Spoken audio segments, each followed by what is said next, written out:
Welcome everyone to Cerulean Arts Gallery, to the virtual tour and talk for the exhibition Traversing Terrain, which features the work of Daina Higgins, Rita Reisser, and Sam Schetina. So the show is all about painting, and a little bit from our postcard blurb, each artist ventures on explorations of place and space, whether observed, remembered, or purely imagined. So the exhibition is up through April 16th, and you can definitely come down and check it out if you're in the area. We're open Wednesday through Friday, 10 to 6, Saturday, Sunday, noon to 6. And everything is also on our website. So you can see it there as well. And I'll put a link to the show in the chat for you. So there's that. I'm going to spotlight Tina's video and occasionally spotlight one of the artists if they're speaking, so you can see them. And so we'll get started. So we're just going to move through the exhibition and talk about the work as we see it, and each artist will talk about themselves, the work, and how it relates, and we'll just go from there. So would anybody like to start in particular from this section? Sam, you're right in the center, so how about you? Sure. Yeah. This is one of the more recent paintings, oil on canvas. It's one of only 2 oils. The others are acrylic. This piece, like the other paintings that I have in the show, is a little bit based on memory, based on just kind of process wall painting, reacting to certain colors or moods or remembered spaces. With this one particularly, it has many iterations under it, and it kind of ended up becoming a little bit more representational than some of the other pieces, with kind of a feeling of maybe trees or hills or ground. But really with this piece, it was the sense of the tactility of the paint, achieved through kind of just the brushwork and the layering.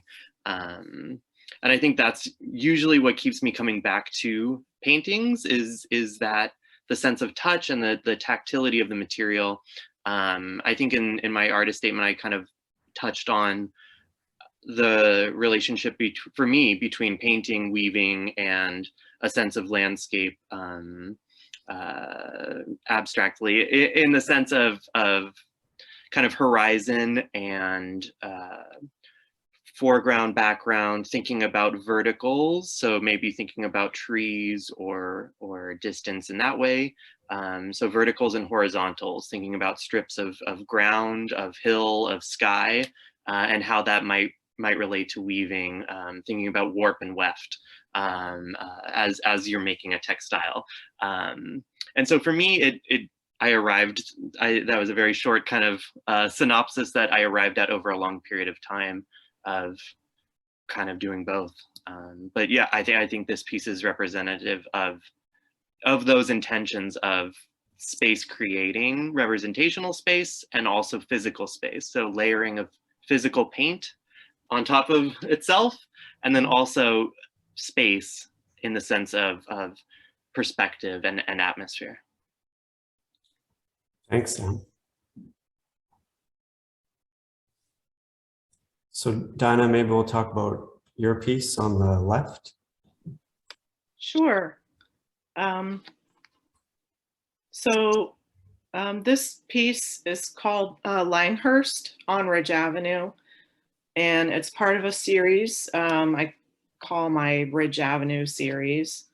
I used to live on the street, and I became fascinated with the street as a painter of the urban environment and the built environment, urban landscape.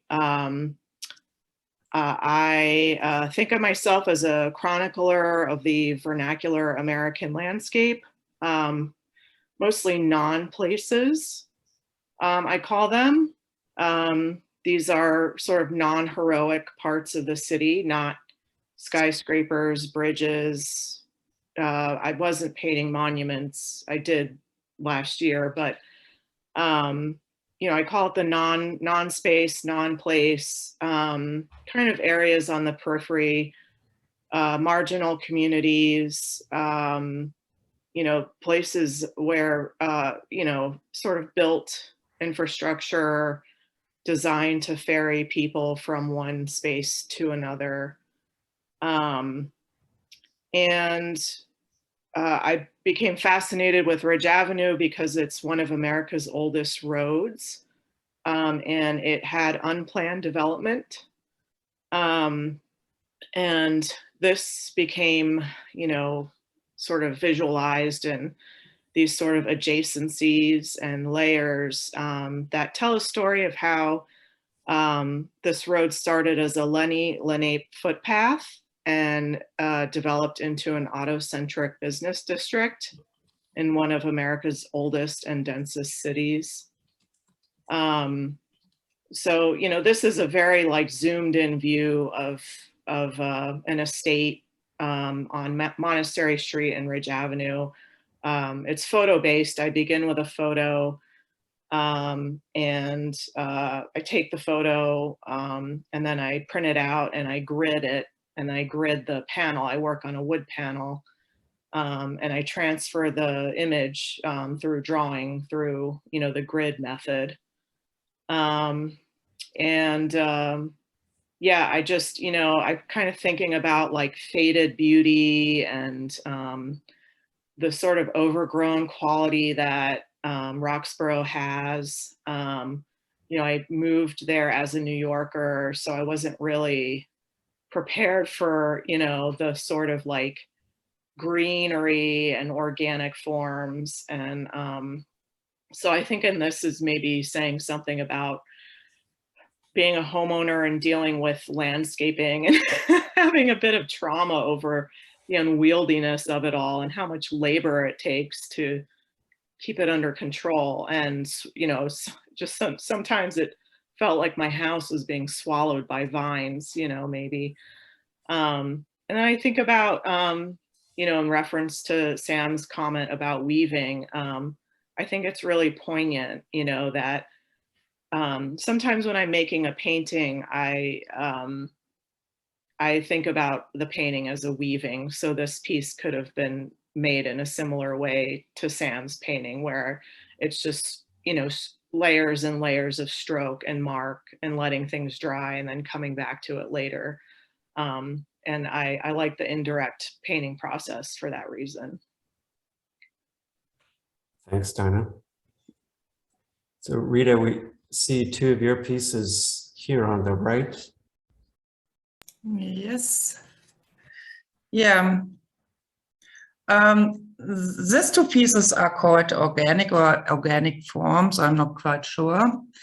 And for me, it is always interesting what kind of materials I use. And with these two pieces, I used ink, acrylic ink, and layered it. And then when I have several layers, I look then for the negative space, and I pronounced it with white and painted it with white into it as well. And I'm influenced with, I'm mostly poorly abstract, but my training for years was the human form and organic forms, and that comes through. And this is more like, for me, more like plant-based. And the other one is more like human-based, more like a course or breathing, like lungs breathing. comes to mind, but not necessarily, but it's right there. And I make this decision mostly at the end of the painting, what it will be, or when I say that's finished. And I work mostly in pairs, and I did that with this as well, where I even work, you know, more than 2, 3, or 4 pieces and treat them as one. And then I separate them and then finish them differently. And this happens with this. And this is a limited palette. I did it only with blue and burnt umber and black ink. Yeah, that's it. Thanks, Rita.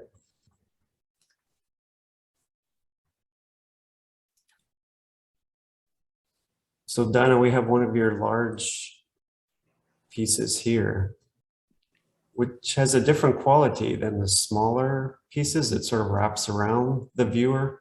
Is that intentional? Yeah, you know, of course I was drawn to the tree.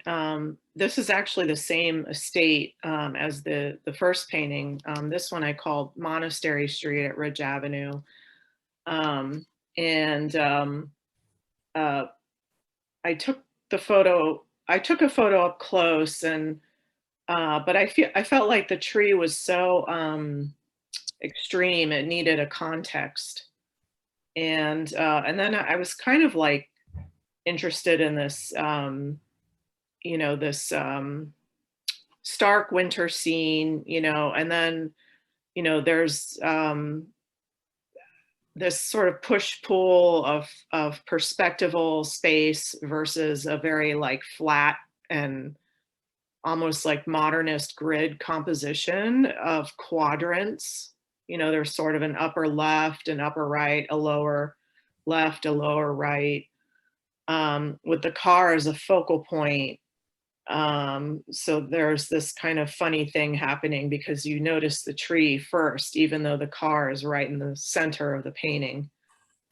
And I love painting cars. I think, you know, I think of a car as a sort of a non-space in and of itself.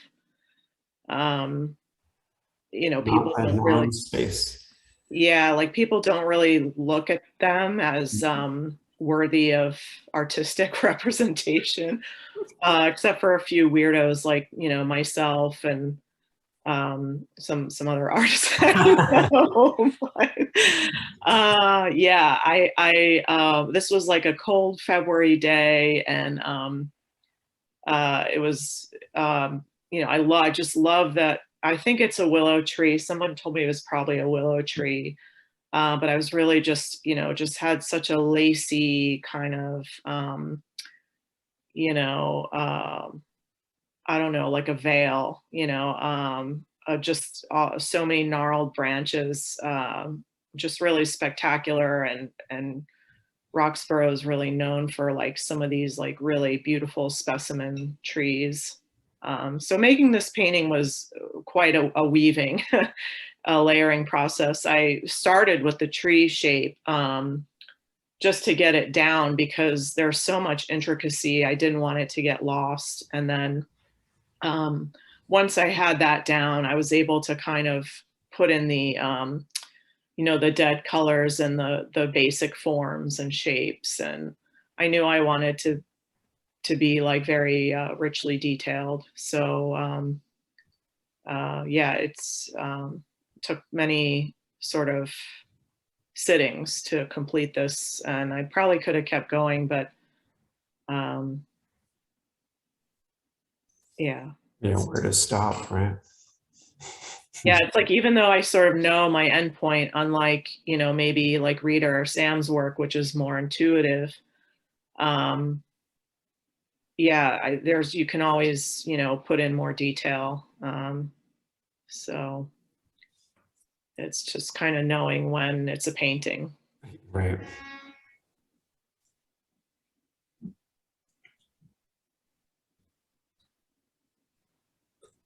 So Sam, we're coming up to another one of a couple more of your works here. Can you speak a little bit about your palette? It seems very particular, like the color combinations here. Yeah, I think the one on the left is oil on canvas, and on the right there was acrylic on panel. But as far as the kind of, I don't know, starting point maybe of a palette, I usually, I mean, the word intuitive was used, and that certainly is a part of it. But I think the painter Stanley Whitney talks about kind of a call and response with his paintings with regards to the color. So kind of putting down certain ones, certain passages of color, you know, it almost is like you have to answer it in some way with another tone. With this painting, the sky, it was more tonal. The sky was kind of the starting point, so it was very light, and these kind of hills or passages of land or ground were kind of secondary, and they were the most worked, which is probably evident. But I think also a very important influence are Degas' landscapes, and the sense of just layering and layering and layering of pastel over monotype, as a way to arrive at kind of a almost unnameable color. Like you could, of course, name these colors, but I like the idea of arriving at something a little bit more difficult to put your finger on as far as what color it is. And again, I don't know if this is the best example of that necessarily, but for me, that's on my mind when I'm painting, through glazing, scumbling, sanding. You know, I want there to be enough optical color mixing where things can be a little bit gray or you know, brown in some way. Although some of the other paintings are much more not jewel toned necessarily, but much more saturated and clearly articulated. This painting, a lot of the passages are more worked, and to me, very much felt as I was painting them of that, like I was saying, that sense of layering of what's on top of what, to put it very almost stupidly, but very, to me, importantly.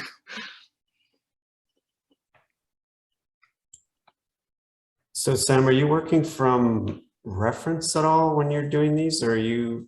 No, occasionally that might be a starting point. I do take copious amounts of photos on my phone just throughout my day of things that catch my eye, whether it's a cloud or trees, or, you know, a certain kind of composition of perspective. If I'm in, you know, walking around as I do throughout my day.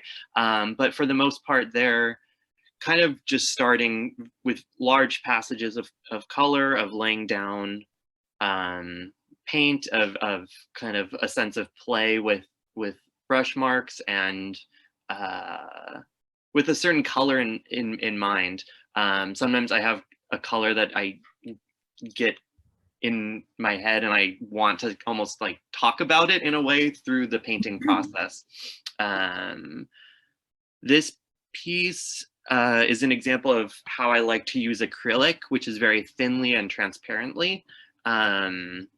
And you can see that in the top right, that more kind of goldenrod green was then painted around, you know, carved out by the addition of the kind of creamy white on top of it.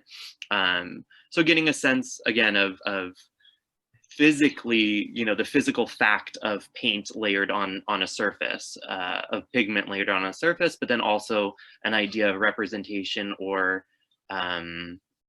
you know, a traditional sense of representation as illusion, to a physical or to a represented idea of space. I love all the visual rhythms are very important to me as well, and this is a good example of that, where I like to think of, you know, like a visual rhythm that would move your eye across the painting, whether it's, again, horizontal or vertical. Thank you. Mm-hmm. So Rita, these three are yours, and they have a landscape quality to them, not purely abstract. No, I painted this during the lockdown. I love to travel. That is my biggest love. That's to travel, and this is and I could not. So, you know, I traveled in my mind and memories, and these paintings reminded me of Iceland. I was 2019 in Iceland, and I started this out to do a memory, not necessarily landscape, but I had a limited palette like ultramarine blue, dark cadmium red, and cadmium yellow, and black and white. And this came out, and I actually caught it out of the blue, and that has a double meaning. The meaning is I normally don't do landscapes, so it came really out of the blue. And then also the color, right? They are blue paintings, so I thought that was the perfect title for this. And I like, it's not entirely, as you said, abstract. I mean, you can see the horizon, you know, hills. And but for me to do that was important to have forms and then different values and how to set the values. And this came out. That's the only thing what I can tell about this. I mean, I love them. They are really quite intriguing and have a transparent quality to this as well. I glazed a lot. And I was, when I did it, fascinated also with the texture. Oh, yes, and this actually are paintings on paper. I mounted them on board, and that is also something different. Normally, I don't work on paper. I work on board or on canvas, not on paper, but this was then also different. So this is, you know, out of the blue. Thank you. So Daina, you've recently moved out of the area. Is that affecting how will it affect your painting, do you think? Since it's so, you know, tied to the locale.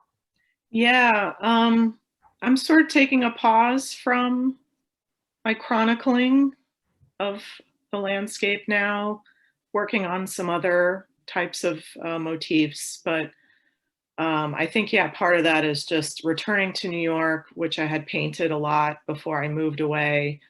You know, I don't really want to just jump into the same subject. So taking a breather for now, but yeah, it's, I mean, I did a couple paintings out of my studio window because I had to, because there was a tree growing through the building across the street. It was just too cool not to paint. So, so I don't, you know, I'm not going to say for sure, you know, that I'm not painting New York, but it's sort of on the back burner for now. But yeah, this is, I call this painting California Smoke. This is an iPhone photo taken, you know, behind Roxborough High School. I would go on jogs during the pandemic. I would go for a run in the morning before work, working at home, you know, so I was just very limited to my neighborhood for that year and a half. And this was September 2020, I think. And it was the day when the smoke from the California wildfires reached the East Coast. And it just, the sun was rising and it looked kind of like when you shine a flashlight through a glass of milk. It just sort of had this reddish, like milky, hazy quality. It was like really crazy. So I took a snap, you know, and then I went back to the studio, and I made this with probably about like 10 layers of very, very thin, transparent paint, mostly blue, ultramarine blue, and quinacridone magenta or violet over a yellow ochre ground. And the trees are phthalo green over cadmium red. And the grass is ultramarine blue over yellow ochre ground. And yeah, it's kind of, the color is very kind of slippery. I think kind of relates to like what Sam was saying about like not being able to name the color. So yeah, it's sort of beautiful, but also troubling.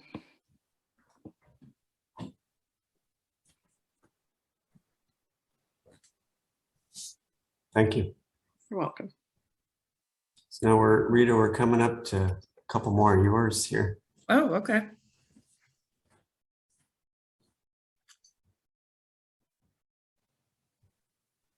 This too.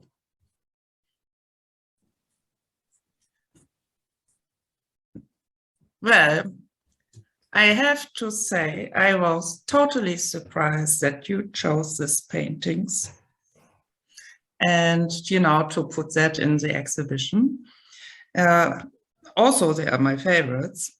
So maybe you picked up on that. And why are they your favorite? Oh, because they are, I worked on them also at the same time. And the standing, I think time stands still or standing still. And this other one, it's time is running out. That was on the left and the other one on the right. And every paint or every color I used on the right, I used also on the left side in a different way. And I like both ways. I like it sharp. I like sharp edges. I like clearness, like, you know, put forms in a clear way there. And I also like chaos and more organic forms, and especially chaos. And that represents me. And so one is very, you know, very clear, very sharp. The other one is more organic, more, it reminds me more of a landscape, like not landscape, but more like the earth, like a geographical thing. And then also I put them, normally I do not do collage, but this piece really demanded it from me, that I put a head in there and also a sending watch or a clock, how you say that, send clock? You know, when time is running out, when you put the send. Hourglass? Ah, thank you, yes. So I put the hourglass on the top left, right, and then the head on down there. So we really have to think about this, how we are and how we live and how we treat our earth, but also ourselves. And then also that you have to, the response to this is the other thing.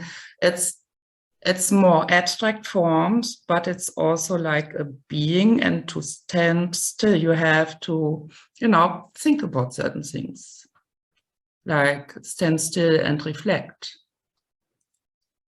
So this was a nice combination, I found. And color-wise, they are working nicely, of course. I mean, they have the same color. And yeah, so that is, it was a lot of thoughts went into these two pieces, a lot. But it's also, something a reminder for me, that we have to respect our surroundings. That's it. Thank you.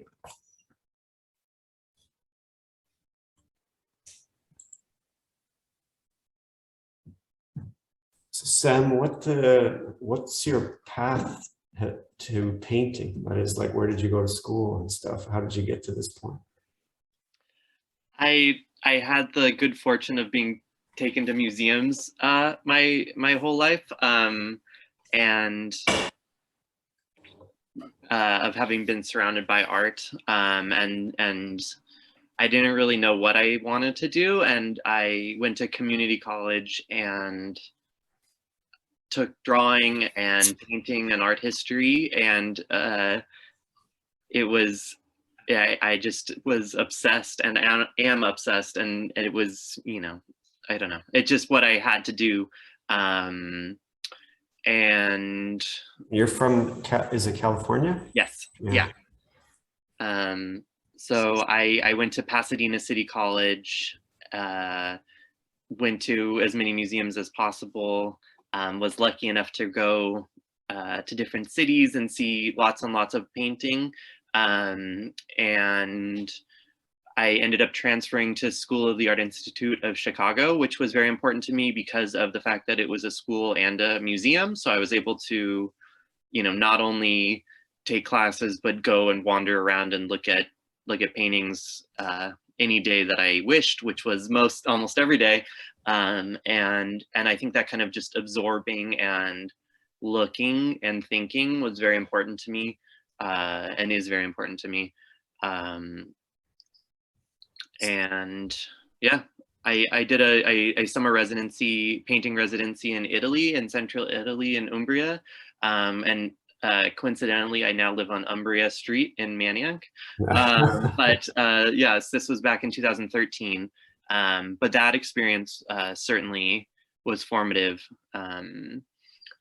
You being immersed in the landscape that is so clearly influencing all the painters that we know,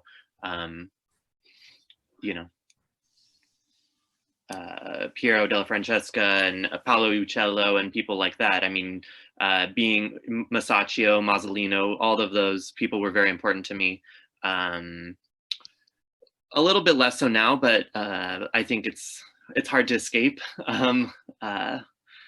Well, it's interesting because some of your paint quality has like a fresco quality to it, like kind of a dry.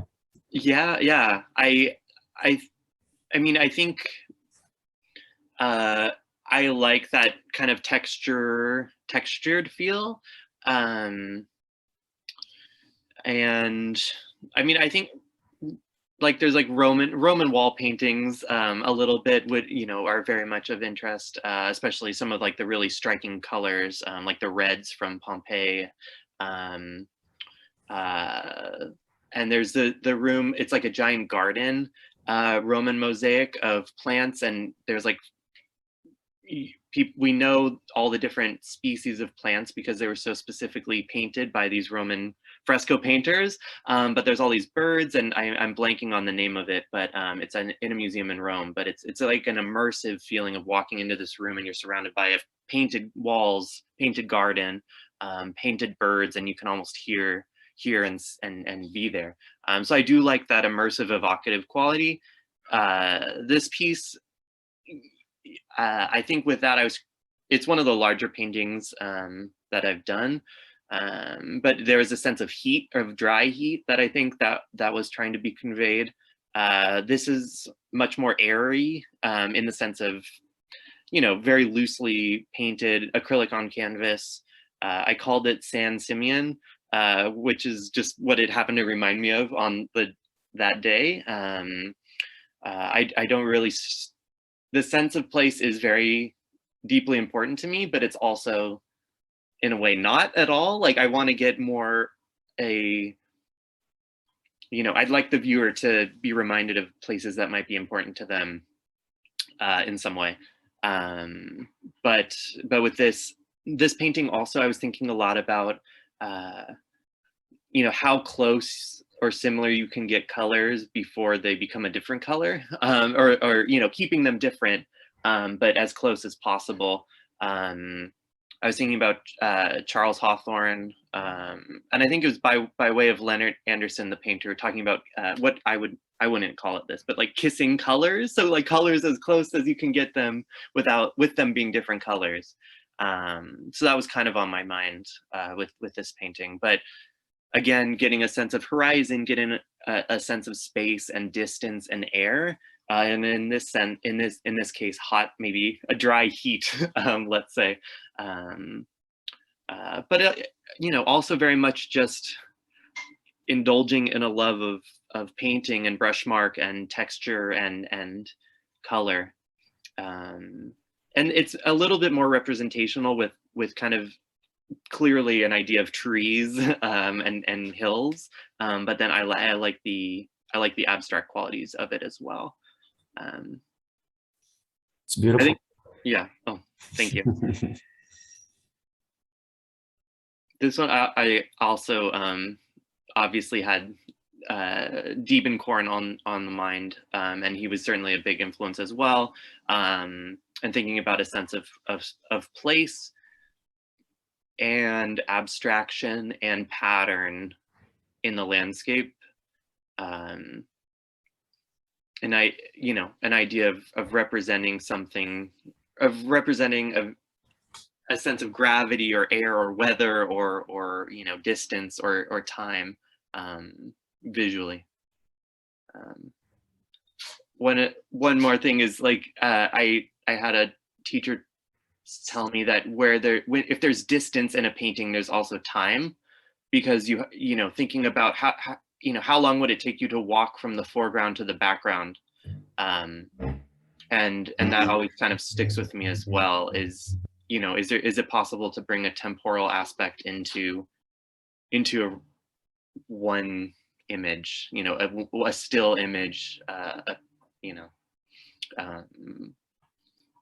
It's a harder task with painting than it is for yes, certainly, music or or theater.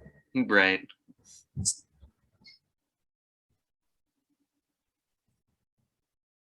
Thank you.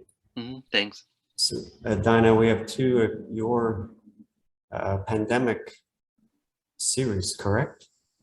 Yeah, these are actually pretty much the same place. One is looking straight ahead, and then it's like I literally turned to my right, turned around and took another iPhone snap.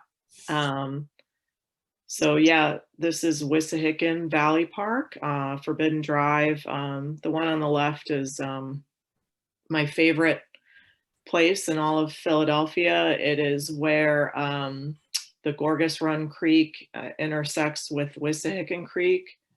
And there's this really old bridge from 1850 with this crenellated top, and it's mossy and licheny and just gorgeous. And I would always kind of stop and marvel at it, the way it would catch the light. And yeah, I took this photo, it was like early on in the pandemic, like March, and sort of right after everything shut down, we decided to begin taking evening walks to get out of the house. And that was our recreation for a year and a half. So it was kind of, you know, this kind of fortuitous scenario where the woods were damp, you know, and gray, but there was this incredible like aerosolized mist in the air. And, you know, I kind of wanted to capture this feeling of mist and atmosphere and the solitary figure running into the mist, and thinking about, you know, trees and shifting focus from the built landscape to the organic, you know, sort of nature-made landscape. You know, trees as being kind of a symbol for solitude, but also breath and life, oxygen, breathing. So yeah, these are sort of very meaningful to me on that front. It is very challenging time period, and you know, they could be looked at as sort of gothic or melancholy, but there's just something really comforting about being in that space at that time, and just knowing that I had a place to go where there was just already natural beauty. And I mean, you know, I loved the evening walks. I think they were saved me. So, you know, big ups to Friends of the Wissahickon and all the groups that help keep these spaces clear and free for, you know, the marvel that they are, and development free. So this is just sort of my homage to that place, that my refuge. Definitely. So can you speak a little bit about your technique? I mean, how did you come to paint this way? Where did you go to school? Well, I studied, you know, I have sort of a lot of varied art instruction. You know, I started taking Saturday morning art classes at Columbus College of Art and Design. You know, and I did that for like 7 years throughout grade school and into high school. And I was mostly taught by graduate students, and, you know, we had teachers that would like crumple up a paper ball or paper bag and have us just draw crumpled up paper bags with charcoal, you know, over and over and over, and just like honing, you know, observation. And so it was a lot of exercises like that. And then in high school, I had teachers that were abstract expressionists. I went to an arts-based high school called Fort Hays Metropolitan Education Center. They had a vocational fine arts program, and my teachers were, you know, in the vocational program, they were very all about like making sculpture, big pieces, teaching us how to weld, you know, big paintings, making marks. So I worked like that, but it never really felt quite natural to me to make marks. I like to call it like, you know, the Sturm and Drang, and I just didn't have that within me. So yeah, I like the clean painting. And for undergrad, I went to the School of Visual Arts in Manhattan. I graduated in 2001 with my BFA. I went to go work as a studio assistant for a minimalist sculptor by the name of Alice Aycock, and a lyrical abstractionist painter by the name of Melissa Meyer. At this time, I was also working as a muralist and writing graffiti. So it's just all over the place, really. And then I developed a studio practice sort of that came out of my graffiti practice, which involved lots of walking, long walks, urban exploration, and photography. And then I wanted to make objects out of that. And I developed a series of paintings of spray paint and stencil paintings, very small, but very realistic. And then in 2007, I entered the MFA program at Queens College, City University of New York. I had a studio in Flushing for 2 years. And I returned to oil painting during that time. And ever since then, since about 2007, I've been sort of honing my oil painting craft. Thank you. You're welcome.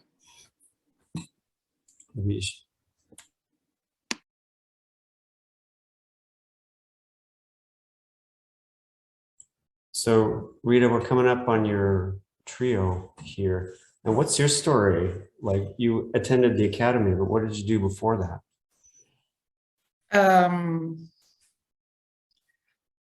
When I'm originally from Germany, you can hear that. Yeah. And it's when I started to study in Germany, you know, after high school, I wanted to actually study textile design, and I started doing that. But also I did my other studies like science in education and psychology. And after a certain time, after the 2 founding years, the 2 years, I had to make a decision. And I love textile design, but I also knew that I have to support myself. And so I went then for pedagogic and psychology. And but that never left me. I was then also very interested in figure drawing, and I did that whenever I had time. And in the city I lived, they had a great opportunity. You could do that 2 evenings in the week, and you only have to pay the model. So it was then $3 for me for 3 hours. That was pretty cool. And I did that for a long time. And then when I worked in my profession, and everything went away. So I had no time for doing that. And in 1997, we moved to the United States, and I was not allowed to work. So that was the best opportunity to go back to art. And I was first then thinking textile design or costume design, and I was looking around in Philadelphia, and I was not so pleased what they actually offered at that time. Today it's different, but in 1997 was not so great. And then I decided to be a painter. I wanted to be big. And a big painter, and I painted at home, then took some classes, then I had some instructors from PAFA, but you know, they teach in different locations. And at one point, I was really tired of hearing, but you know what, at the academy, they do it in a different way. And at the academy, they do it like this. So I was thinking, what is the academy? And so I went there and I was fascinated. And I said, okay, I understand now why they always say at the academy. And so I applied, was accepted, and started in 2004. And I was thinking, I will live my dream, you know, figure every day, you know, and after 2 years, I had enough. And I started as a painter, and then it only took me a year at the academy, then I turned into a sculptor, and I finished actually in sculpture. And I was really very grateful and very happy that I had the opportunity to explore that. And that was then that I was a long time in sculpture and also printmaking. And my absolute love was lithography. And in 2017, I graduated in 2009 from PAFA, was then a shop assistant at the print shop for a long time. And in 2017, I had then my own studio. And with this studio, I was not able to print or to do sculpture. So I went then back to painting. And I started first in oil painting. I love oil. And in 2020, I moved then to a different location. And that was then better to work in acrylic. Acrylic, I had to, I was missing oil, and I said, but after a year, I was actually could appreciate, the quickness and the fast drying, the layerings, and certain aspect you are not able to do in oil like you can do with acrylic. And that was then, this acrylic. And this is big. And it's, I work also bigger, but it's also, this is pretty cool. When I did this painting, that was in last year in September. And the title is I Call It Home. And that was that I was totally excited to go back to Germany, that I actually could travel back there. And so this is, the movement, the excitement that I, can actually go somewhere and where I actually want to be. That is Germany. And I was so happy to see my family after 2 years. And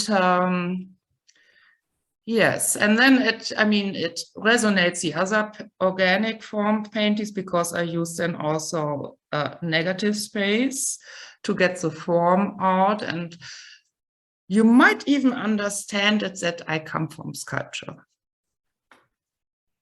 So you're coming back in with the white paint to carve out these forms? Yes. Yeah. Yes. It's 2D, right? Right. Limited, but it's in a painting, and that is actually that I come back to it, and that also that you have organic forms, even some human or animal forms. It does not matter for me. It's forms, but it's organic. Did you design it as a trio, or did one come from the other? No, I treat it as one. But did you start with one and then I separate it. I see.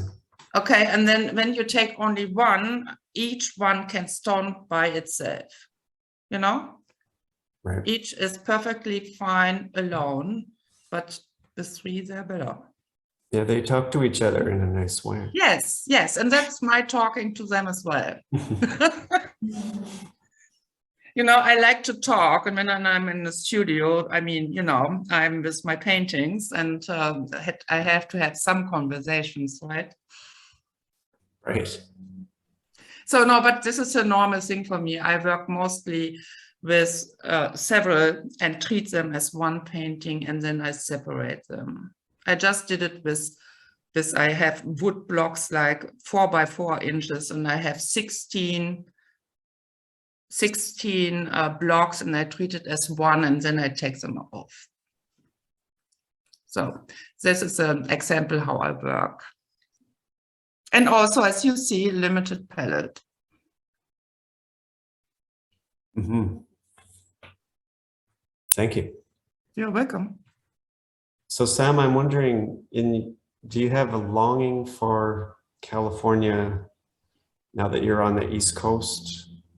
Do you try to reach it in your painting? In some ways, yes, through memory, I think, wall painting.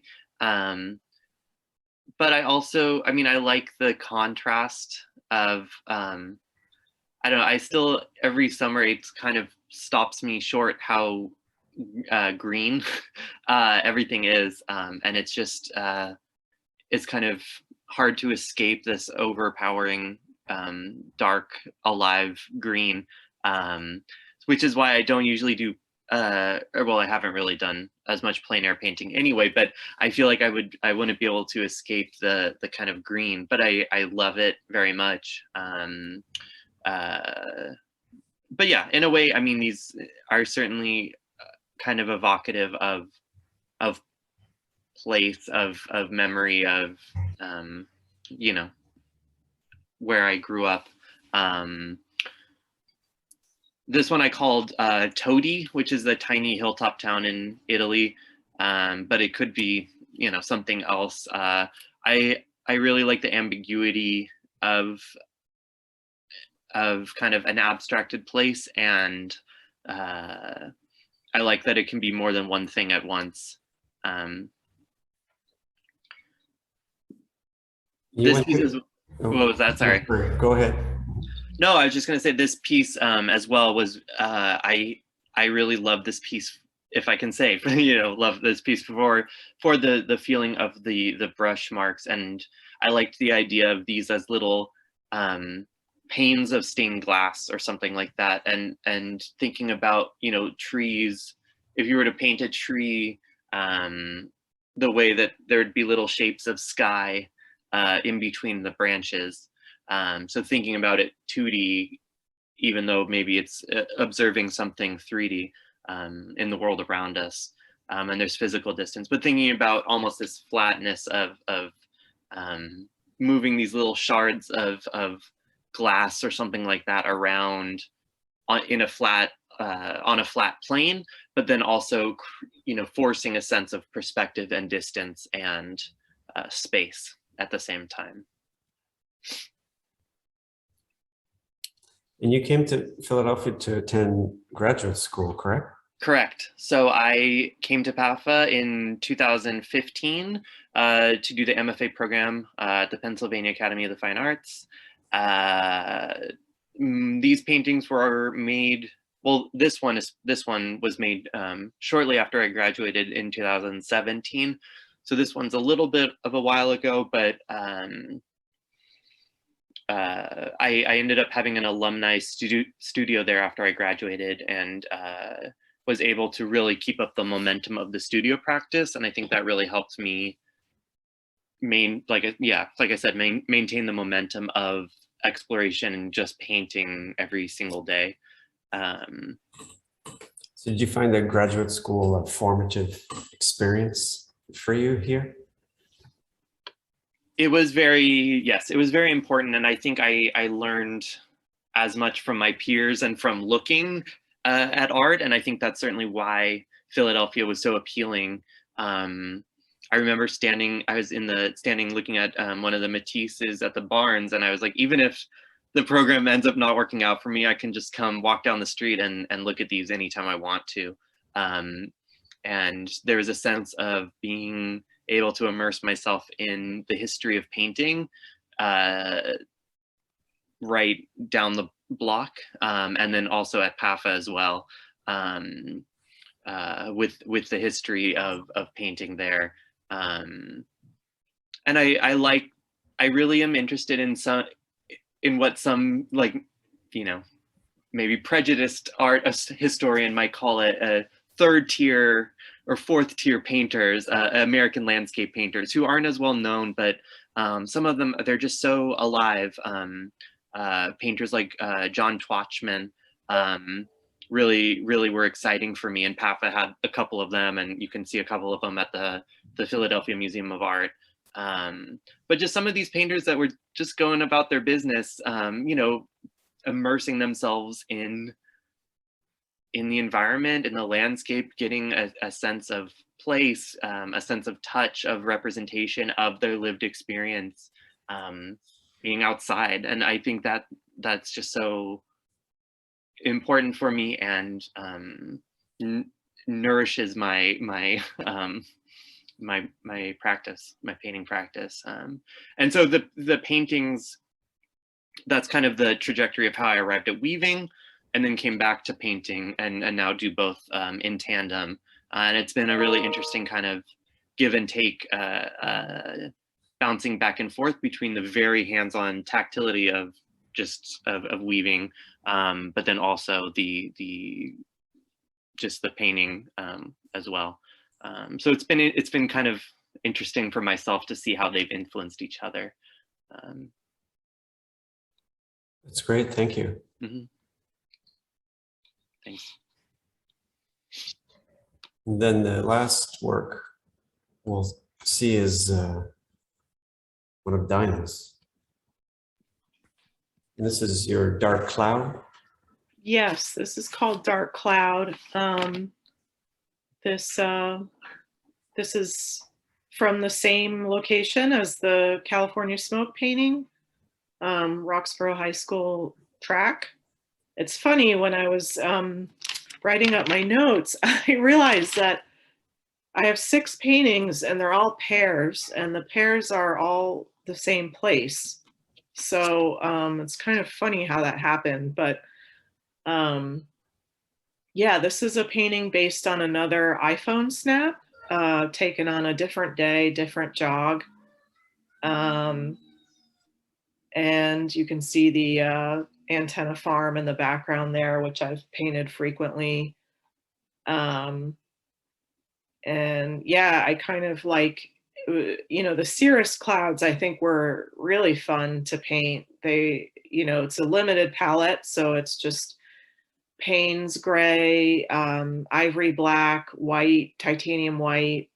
So it's it's like a 3-color painting, and then, you know, there's just some red and blue for the flag. So yeah, maybe, you know, so the clouds, I was just pulled the paint across, and you know, it's always nice when I can kind of get the realism in one stroke. Yeah, it seems like it, you know, it just sort of happened. Yeah, like it, Which, yeah, it's funny, you know, it's like sometimes I'll see clouds and I'll be like, well, that's just a paintbrush stroke, you know. And there's that relationship, you know, between painting and the landscape that is so kind of significant to me. But yeah, and, you know, just the very silhouetted sort of parking lot area, and where, you know, people park and go for their exercise. And, you know, the track got a lot of activity during the pandemic, and you know, it was kind of like the place to be. Like, you know, it was just so odd how, you know, I think the Action News van was there that day.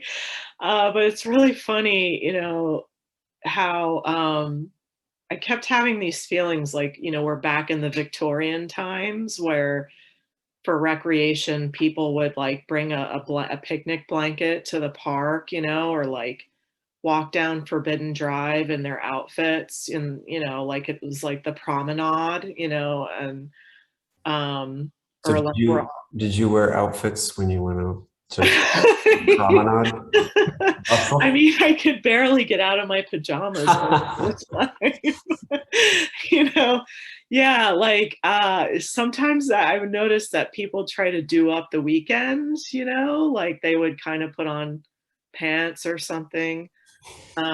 Slacks. Yeah, slacks, you know. And I was like, yeah, this is funny. Like, this is I don't know, you know, like we advanced much at all beyond, you know, sending people to like tuberculosis hospitals and telling them to breathe the open air for, I don't know. But anyway, so I guess, yeah, this is kind of like a commentary on the State of the Union, if you will. So, yeah. It's a great painting. Thank you. Thank you. Yeah. So are there any questions for the artists? If you have them, you can just speak them. I wanted to ask, Sam, you talked a little bit about when you're using oil paint versus acrylic, that the use of layering more in oil painting. And I'm wondering if when you start a painting, if you have a location in mind or you have a feeling in mind that you're trying to capture, how do you choose which sort of medium is going to best capture or express what you're looking for? That's a good question. I think I was using the acrylic more abstractly. So if I was wanting to maybe be more specific, I would use oil. But there wasn't much logic behind it.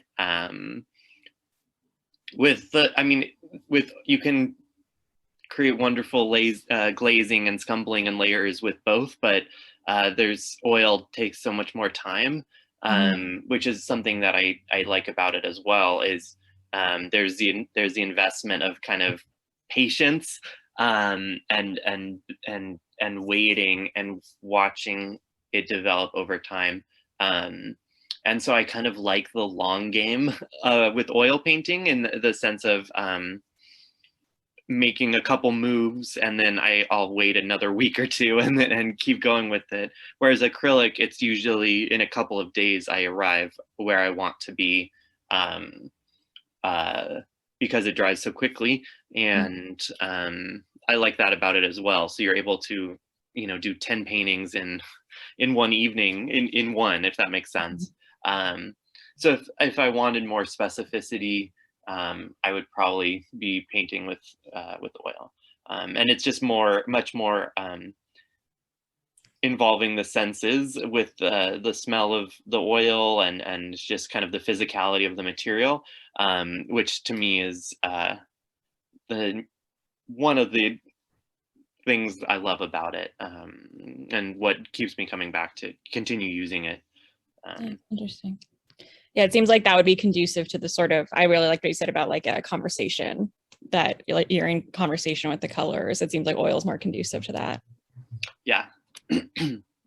They both are. It's with oil, I don't know, it's a benefit, but it's also kind of a burden of having all of art history on your shoulders. And so acrylic is kind of a way to escape the history of painting in a certain way. But at the same time, it's a strength to be working in oil, and I don't know, I feel like it's engaging in that way. Yeah, interesting. Thank you. Mm-hmm. So I had a question for Rita, going back to what I'll call the triptych. It's not a triptych, but the 3 panels. I tended to see a little bit of a reference and influence maybe in Francis Bacon. I don't know what your reaction is to that, and it may be completely misplaced. And if it is, as I suspect it might be, I'm wondering what influences you draw on in your painting, predominantly, to the extent you do. I'm not really a Bacon friend. My hero is Diebenkorn, and also, what's his name? Shoot. Oh my God, it's not even coming into my head. Diebenkorn, but it's also another one. It's I forgot, a very influenced word. He is into materials. I totally forgot his name, but it's, I mean, what I liked about his art, it's a very well-known artist, and he played with materials, and he breaks rules, and I like to break rules as well. So he mixed then oil with water, what you normally don't do, or whatever, in that form. It's, what's his name? Oh, and it's not getting into my head. But regardless, I have that into. Then also I have, when I go back to what influenced me, is mostly minimalistic and also very experimental artists. They don't have to be very well known, but one very well known, and it's also another hero of mine, is Eva Hesse. So, and that is, you know, I like a complex, but I also like very simple, very, you know, minimalistic work. And with this three is not necessarily simple, but it's, for me, it's a simple design. Thank you. Thank you. Yeah.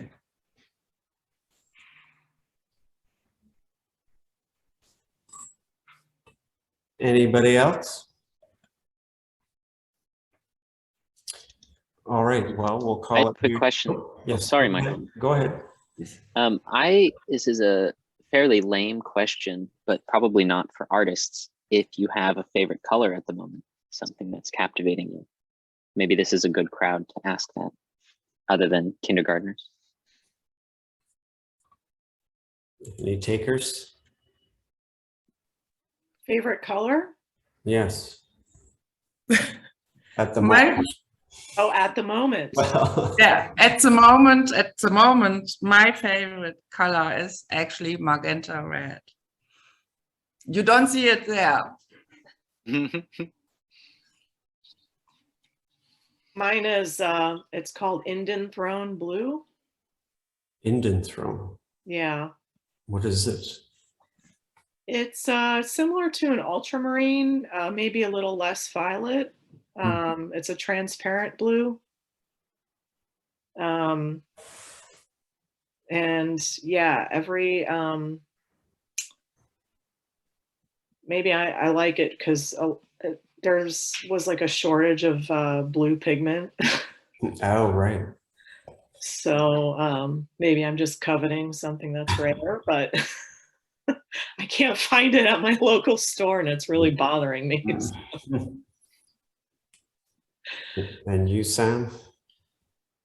I have too many, but I think kind of for some reason I usually hate it, but a kind of like loud or a kind of earthy teal color. I keep coming back. I have a sweater that I've been wearing the past couple of weeks that's that color. Yeah, it's kind of a gray, or it's like if you had Viridian green with a little white and a little red or something, like a little bit muddied blue green.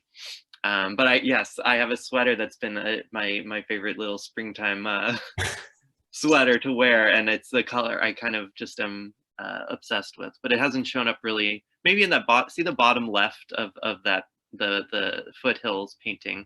There's two strips of that color that I'm kind of talking about. Bottom corner, where the ship is steering towards it. Any other question? Okay. So we'll end here. I'd like to thank Rita, Sam, and Daina for speaking tonight and for their wonderful work. It's a beautiful show. We're really excited to have it. I hope you can come to the gallery and check it out if you can, or check it out on the website. It's up through April 16th. And thanks again for coming. And hope you have a great night. Thank you, very much Michael. for having us. Thank you. It's a beautiful show. Thank you. Thank you. Have a good night. You Good too. night, everyone. Bye-bye. Bye. Bye. Take care. Bye.